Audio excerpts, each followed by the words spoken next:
Você vai ver no programa de hoje. Discriminação de transexuais no mercado de trabalho. Nas questões que envolvem diversidade de gênero e dificuldade de inclusão por conta de identidade de gênero, os travestis e transexuais são o segmento que encontram maiores dificuldades de inclusão.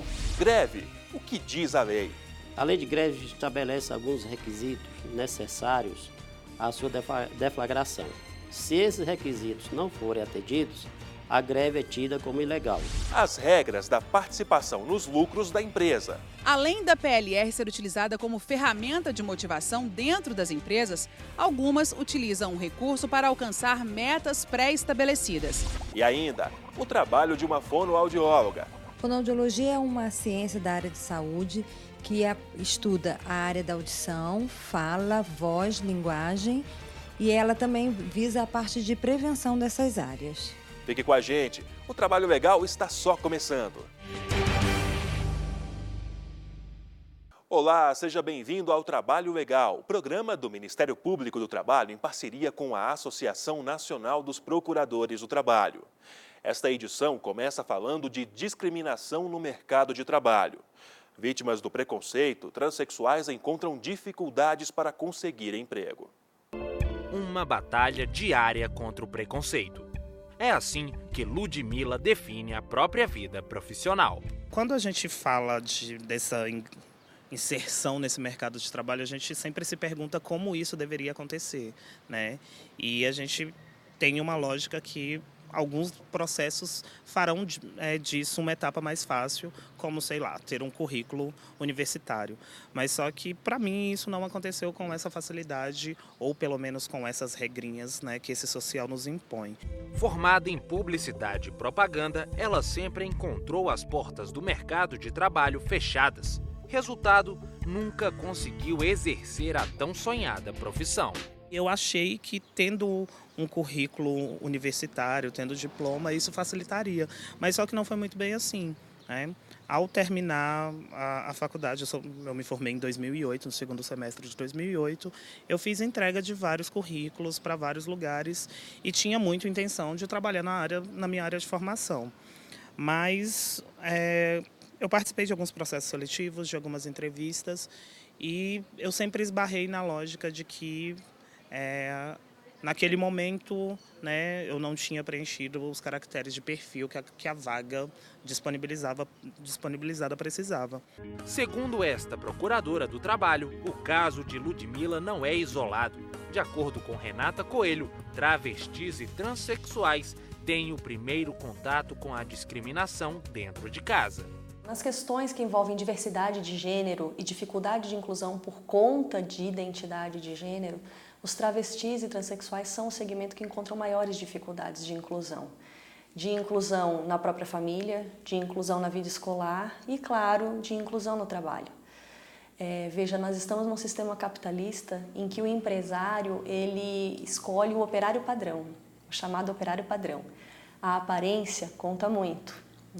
Quando você ostenta uma aparência diversa do seu gênero biológico, isso assusta muitas vezes. De acordo com o Centro de Referência Especializado da Diversidade Sexual, Étnico-Racial e Religiosa do Distrito Federal, entre 2011 e 2013 foram atendidos cerca de 198 travestis e transexuais em situação de risco por mês. Durante esse período, apenas 7 conseguiram uma vaga formal no mercado de trabalho. Diante de todas essas dificuldades, 90% das pessoas nessa situação acabam seguindo o caminho da prostituição, de acordo com a Associação Nacional de Travestis e Transsexuais.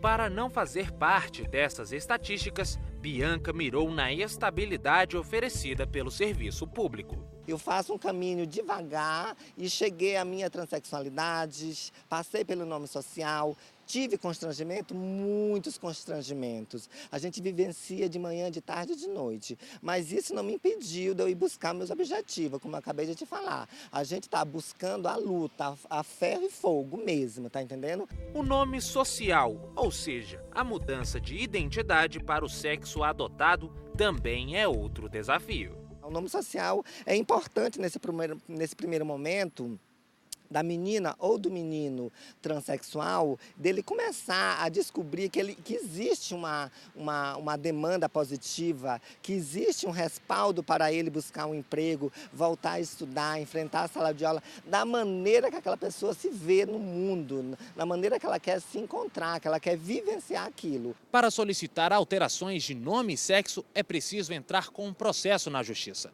A mudança do nome é feita por meio da vara civil e a do sexo pela vara da família. Um processo burocrático que pode dificultar e atrasar a conquista dos novos documentos. Nem sempre o travesti transexual ele consegue já o registro em cartório, a correção do nome, né? Ainda se exige que ele faça cirurgia, que realmente haja uma cirurgia de mudança de sexo, para que ele consiga, digamos, o João transformar o nome em Maria. Tá? Quando ele não consegue isso, nem por via judicial, nem o cartório, veja, eu me identifico como Maria, mas a minha carteira de identidade diz que eu sou João. Né? Então, isso é uma barreira para frequentar qualquer espaço público, para participar de concursos, para as entrevistas de emprego. Combater a discriminação no mercado de trabalho é uma das atribuições do MPT. É um segmento altamente discriminado, mas que ainda não tem tanta consciência dos seus direitos e não tem tanto poder de organização. Diferente, por exemplo, de associações e secretarias da mulher, da pessoa com deficiência, do negro, os grupos de travesti e transexuais ainda não conseguiram uma unidade, né, e uma conscientização suficiente dos seus direitos para demandarem o Ministério Público. Então, são muito poucas as denúncias que nos chegam de discriminação, de preconceito no ambiente de trabalho, da negativa do emprego ou da dispensa quando se descobre que a pessoa é transexual. São poucos os casos que nós temos. Segundo a Procuradora do Trabalho, denunciar é fundamental. Nós temos parcerias com órgãos, com secretarias de direitos humanos, fazemos reuniões, ajudamos a pensar políticas públicas. Né? Se recebermos denúncia hoje do desrespeito do nome social numa empresa, podemos atuar, né? Para que o empregador respeite a identidade de gênero dessa pessoa. O direito de o trabalhador entrar em greve é garantido por lei, mas a paralisação das atividades também deve obedecer a regras previstas na legislação. Sayonara depende do transporte público para ir e voltar do serviço. Só em 2015 ela foi surpreendida 4 vezes pela paralisação dos rodoviários em Brasília.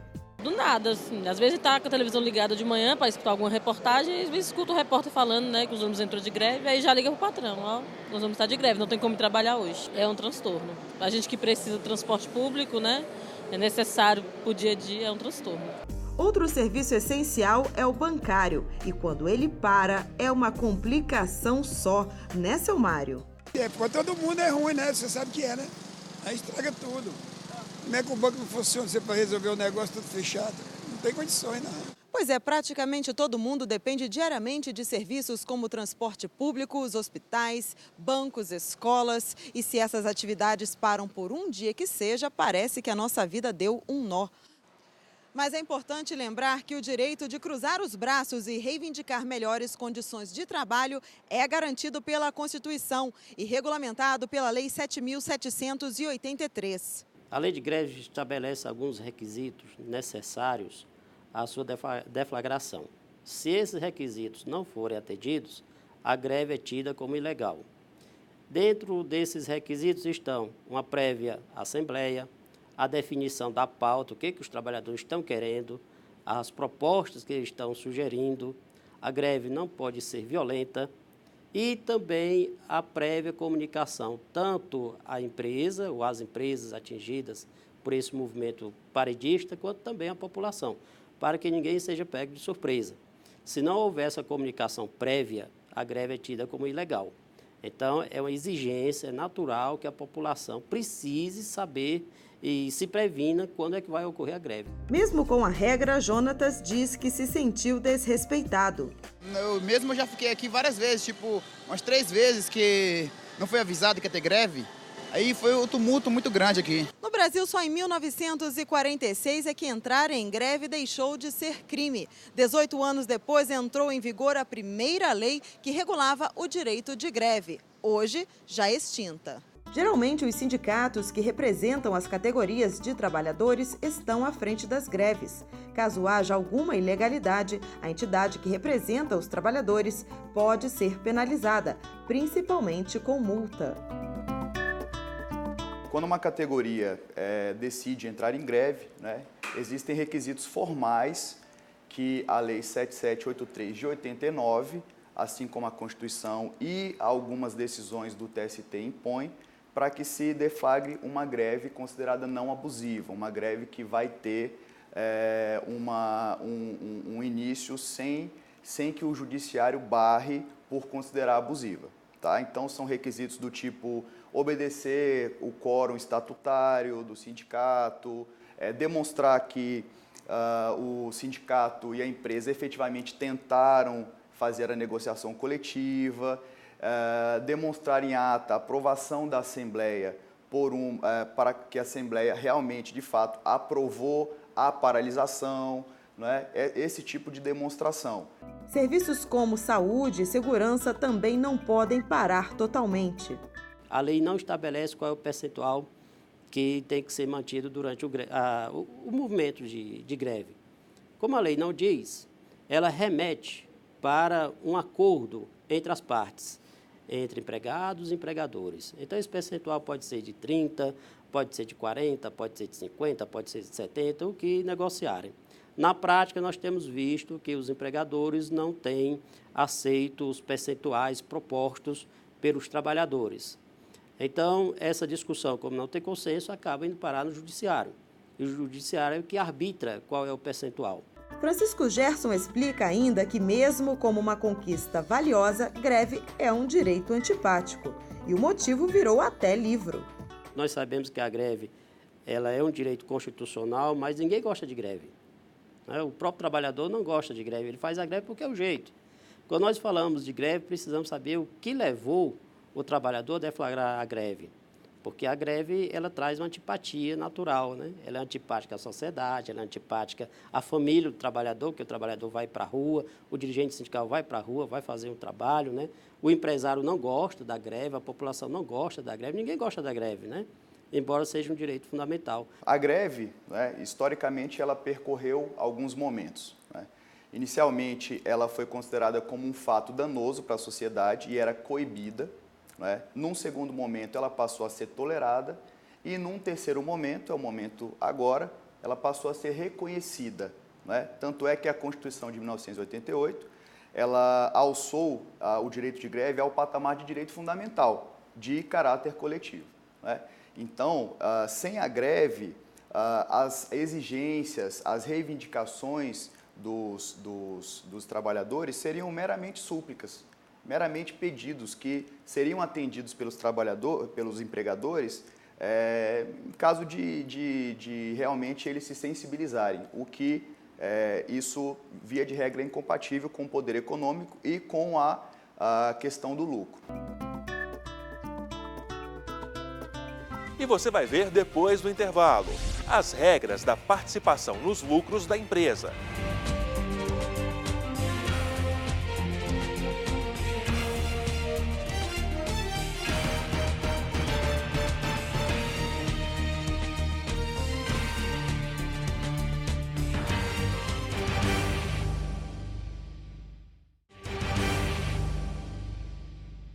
E o espaço agora é dos chefes e patrões dispostos a mandar recados aos empregados.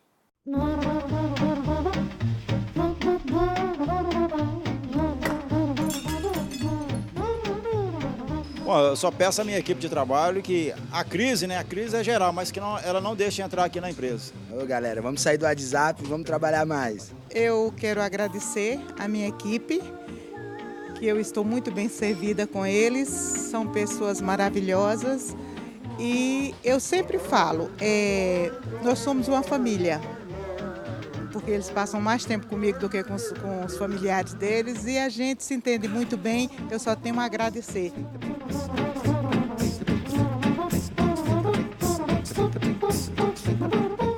E o assunto agora é participação nos lucros e resultados, a famosa PLR. Veja agora quando o funcionário tem ou não direito.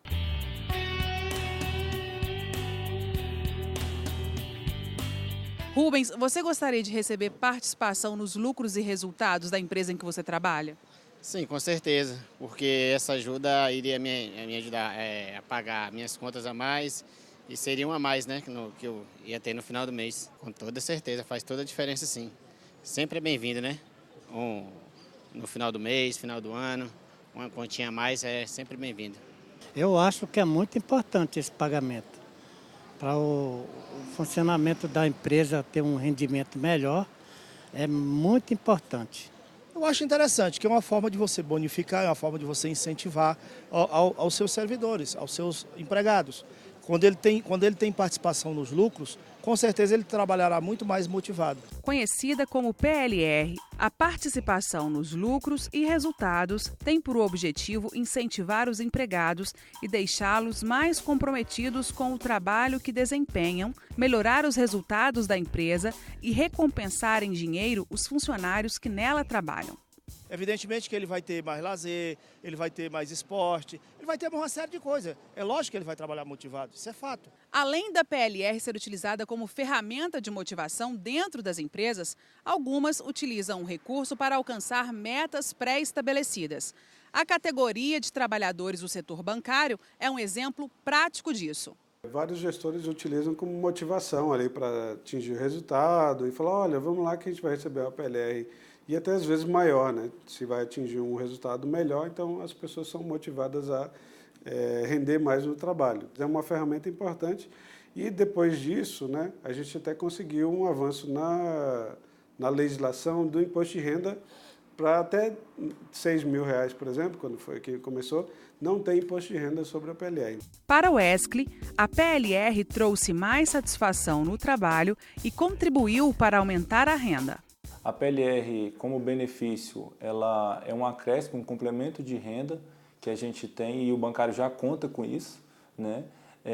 Inclusive para pagar outras dívidas, outras necessidades, uma viagem. Com certeza, o salário do bancário, que já é um salário bastante achatado, sem ela pioraria bastante. A PLR me motiva como trabalhador, porque se eu bater as metas como trabalhador bancário, eu sei que eu vou receber uma melhor PLR no final do ano. Esta advogada explica que a PLR não tem característica salarial. De acordo com a Lei 10.101 de 2000, a PLR deve ser paga em, no máximo, 2 parcelas durante um ano civil e o intervalo entre esse pagamento deve ser de, no máximo, 1 trimestre. Os valores pagos a título de PLR são isentos de qualquer encargo trabalhista. Porém, se esses valores ultrapassarem o importe de R$6.000, eles são sujeitos à tributação de imposto de renda. E aí existe uma tabela com alíquotas progressivas, que variam de 7,5% a 27,5%. A participação nos lucros e resultados não é obrigatória e pode ser negociada diretamente com o empregador. De acordo com a lei, a PLR pode ser implantada de acordo com uma comissão paritária, com representantes da empresa e dos empregados, assegurada ainda a participação de um representante do sindicato. Também há a possibilidade de pactuação de PLR para toda uma categoria, e aí essa PLR é garantida por meio de convenção coletiva ou acordo coletivo.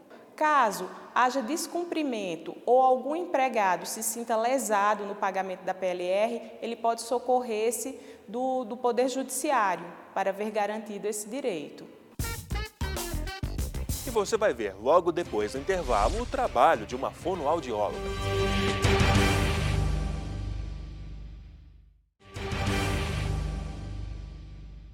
Trabalho legal de volta e, como você pode perceber, fora do estúdio, para apresentar parte da rotina de uma fonoaudióloga. Quem vai contar tudo sobre a profissão para a gente é a doutora Jane, que está aqui ao meu lado.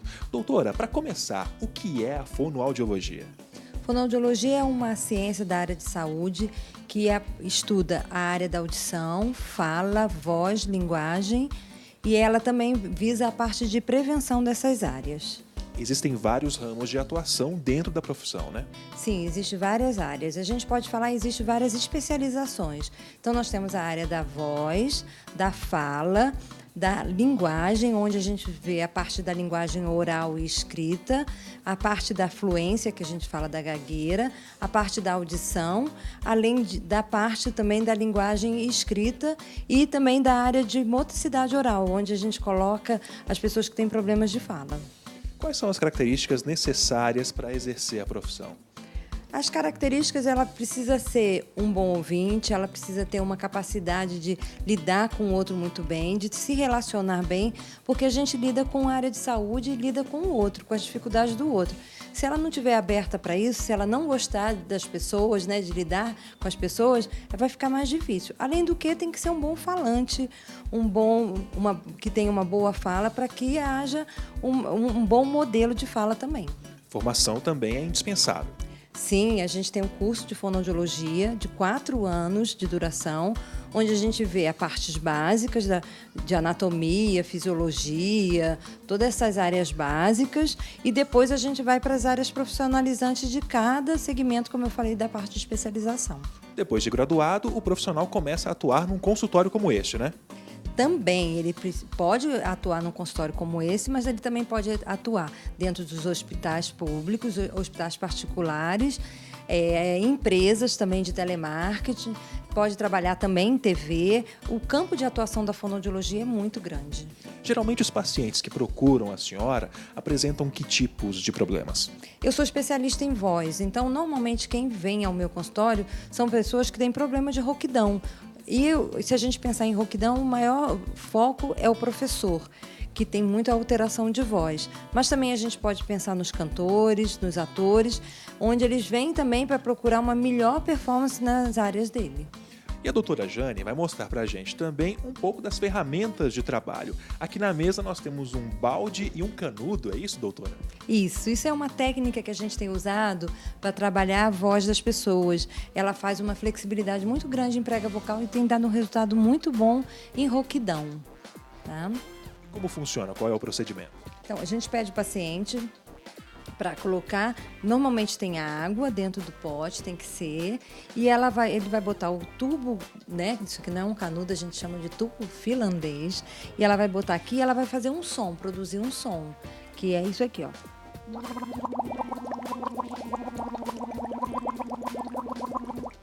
Isso é um exercício que faz melhorar muito a prega vocal.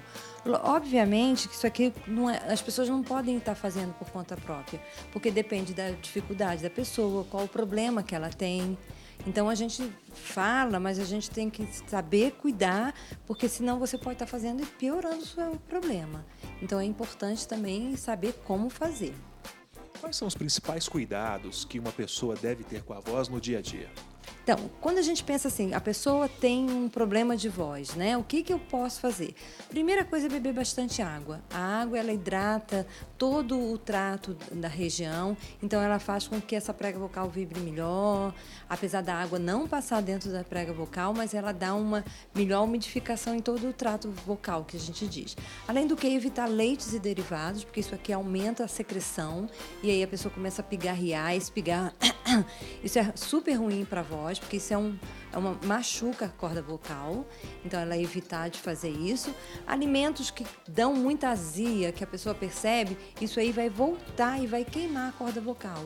Então evitar também, além daqueles clássicos como evitar de fumar, porque o cigarro, né, o primeiro lugar que a fumaça passa é na prega vocal, então ela vai dar sempre alteração. Além do que a bebida alcoólica também em excesso, que também vai prejudicar toda essa região aqui. Outra ferramenta de trabalho que a doutora possui também, está logo aqui, é um computador que, na verdade, tem um software para avaliação da voz. É isso, doutora? Conta pra gente como funciona aqui esse programa, que tem inclusive uns gráficos, né? Isso quando o paciente chega, a gente faz a análise da voz, então a gente registra a voz do paciente e a gente, através desse gráfico aqui, a gente pode ver se tem muita alteração ou não. E ela também, além dela ouvir a voz dela, ela está vendo a alteração. Então, isso ajuda muito no próprio tratamento também. Além do que, quando o paciente chega, se ele já está com rouquidão, a gente registra e daqui a um tempo, daqui a 2 meses, dependendo de como que anda o tratamento, a gente faz outra gravação. e ele vai poder ouvir e ver através dos gráficos também uma melhora significativa na voz dele. Isso vai ajudar muito ao tratamento melhorar, né, e ele se adequar melhor. E a senhora pode mostrar na prática como funciona o software? Existem vários softwares, esse aqui é um exemplo deles. O que a gente faz? A gente analisa essa voz. Além da gente analisar a voz, porque o próprio paciente vai percebendo as alterações, ele também está ouvindo. Então, quando o paciente chega aqui, a gente grava ele no primeiro dia e depois, conforme a gente vai fazendo a terapia, a gente vai fazendo outras gravações. Então, ele vai vendo também o resultado dele visualmente e também se ouvindo, porque a gente vai estar fazendo uma gravação, né? E aqui a gente pode ver uma espectrografia, que é o quê? O traçado da voz do paciente. Conforme o traçado do paciente, a gente vai conseguindo ver a melhora também do paciente. A gente pode ouvir? Pode, com certeza.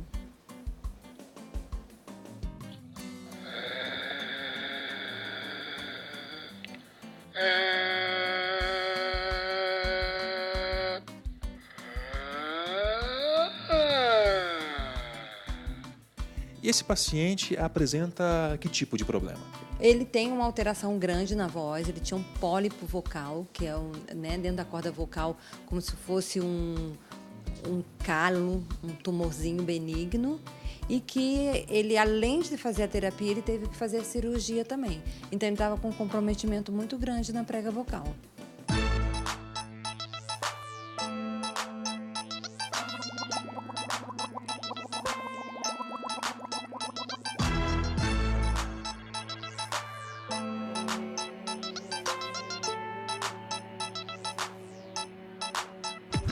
E o mercado de trabalho, como é que você avalia atualmente?